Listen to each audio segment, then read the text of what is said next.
무죄다라고 하면 쉬울 텐데 참 말 어렵게 하죠. 왕과 총독과 번이개가 다 함께 일어나서 그 앉은 사람들이 다 일어나서 물러가면서 서로 말하기를 이 사람은 사형이나 결박을 당할 만한 행위가 없다. 이렇게 말합니다.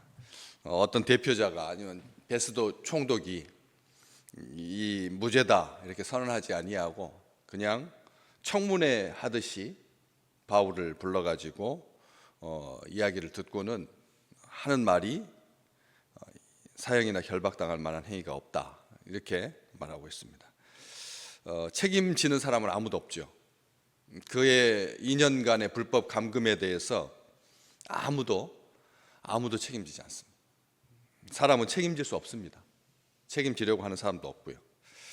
그런데 요즘 쉽게 번역한 성경에 보면 조금 이 사형이나 결박당할 만한 행위가 없다 이렇게만 마무리하고 있는 것이 아니라 사형이나 결박당할 이유가 전혀 조금도 없다 이렇게 두 번 강조되어 있습니다. 전혀 조금도 없다.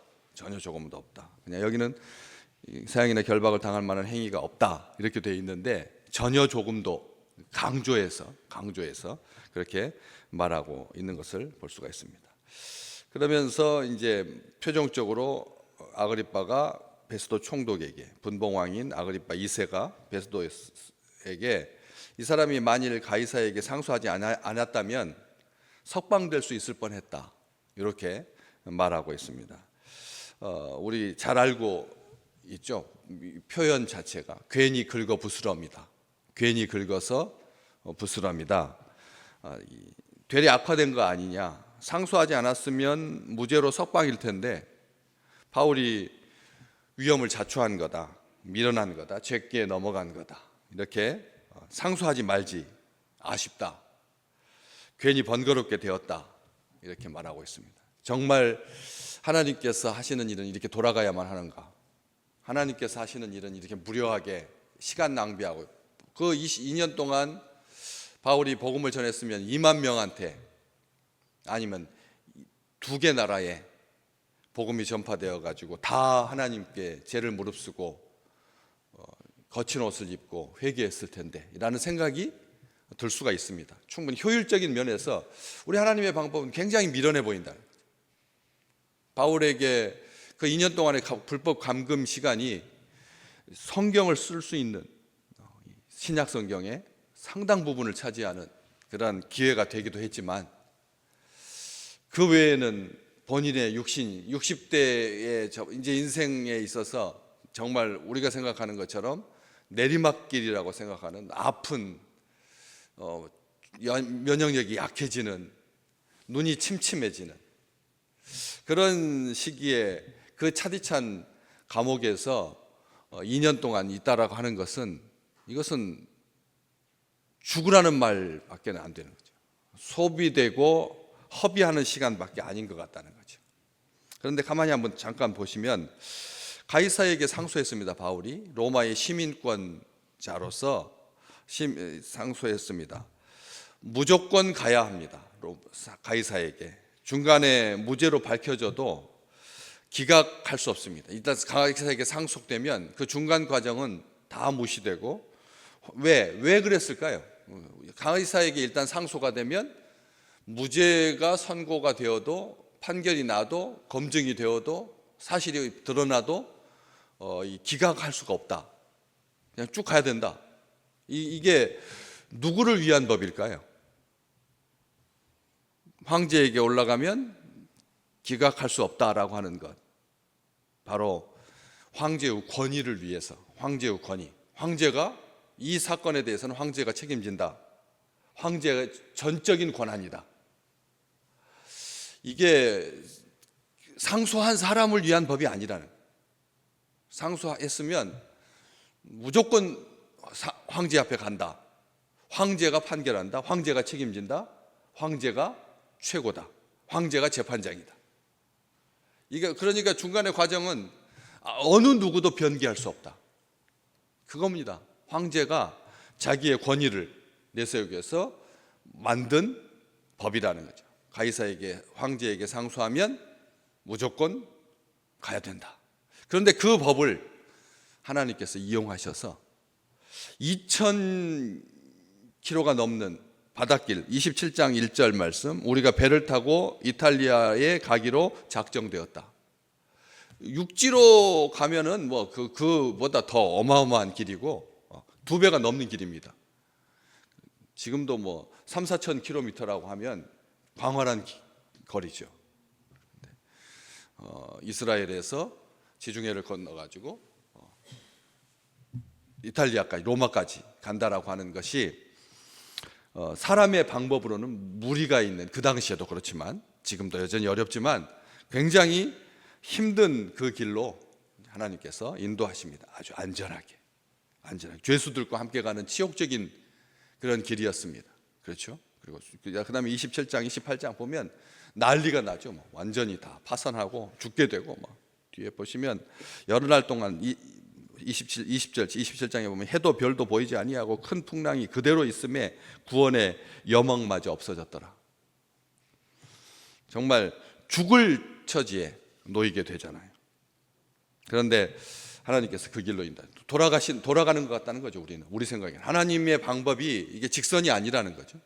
지름길로 가지 아니하고, 왜 하나님께서 이렇게 사람들이 혀를 끌끌 차면서 상수하지 말지는 아쉽다, 이렇게 말을 해요. 번거롭게 되었다, 그렇게 말하고 있지 않습니까? 일반적으로 죄수들은 빨리 무죄를 증명해서 석방되는 것이 죄수들이 하는 생각입니다. 그렇죠? 빨리 무죄를 증명해서 빨리 끝내야지.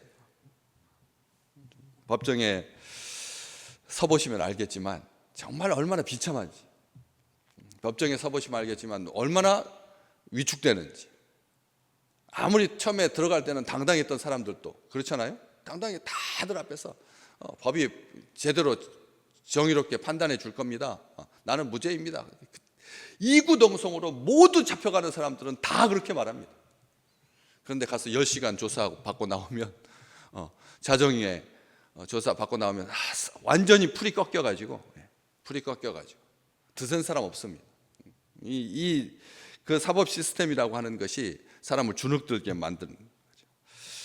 그런데 23장에 우리 주님께서 바울에게 담대하라, 내가 예루살렘에서 나의 일을 증언한 것처럼 로마에서도 증언해야 하리라. 하나님께서 그 말씀을 주셨기 때문에 어찌 보면 애매한 고난이고 옥에 갇혀 답답하고 억울하고 분하고 그 좋은 머리, 그 논리로 얼마든지 이길 수 있잖아요. 바울의 머리면 재판장 10,000명인들 상대하지 못하겠습니까? 로마인들 그의 머리를 이길 수 있겠습니까? 히브리서적 사고와 헬라적 사고로 정말 온 세상에 있는 모든 그 지식의 최고 정점에 있는 그런 사람인데, 뇌물 써서 얼마든지 해결할 수 있습니다. 그렇지 않습니까? 인간적인 방법으로 얼마든지 할 수 있습니다. 그런데 하나님의 약속을 붙들고 말씀을 붙들고 사명감으로 한 가지 생각을 한 거죠. 복음의 진보가 나타날 수 있도록, 높은 사람이나 낮은 사람 앞에서 이렇게 선지자들이 말한 것을 증언할 수 있는 기회를 하나님께서 주셨으니까. 언제 그 로마의 관료들과 유대 이스라엘의 그 지도자들을 한꺼번에 그 장소에, 접견 장소에 모아가지고 복음을 전할 수 있겠습니까? 인위적으로 만약 그렇게 모은다고 하면 모아지겠습니까? 하나님께서 다 모아주신 거죠. 그래서 로마가 기독교가 된 겁니다. 그래서 하나님의 나라가 승리하게 되는 것이죠. 그래서 거친 바다 로마까지 항해할 수 있도록 하나님의 영광이 나타나서 그가 주의 사도라고 하는 것을 확증해 주는 그런 일들로 하나님께서 인도하시. 하나님은 항상 선하십니다. 하나님의 선하신 손길은 우리를 향합니다. 하나님께서 십자가는 미련해 보이죠. 어리석어 보입니다. 그러나 하나님의 어리석음이 세상의 모든 지혜보다 낫다. 성경은 분명히 그렇게 말합니다. 하나님은 어리석음이 없지만 혹 하나님이 어리석다, 하나님 진짜 어리석어 보이잖아요. 얼마든지 그냥 순식간에 모든 것 다 일사천리로 그렇게 할 수 있는데 질질 끄는 것 같아서 그래서 밀어내 보이지만 하나님의 어리석음이 인간의 모든 지혜보다, 세상의 지혜보다 낫다는 거죠. 그래서 시편 37편은 우리에게 그렇게, 우리가 잘 알고 있죠. 너의 길을 여호와께 맡겨라. 너의 길을 여호와께 맡겨라. 그를 의지하면 그가 이루실 거다.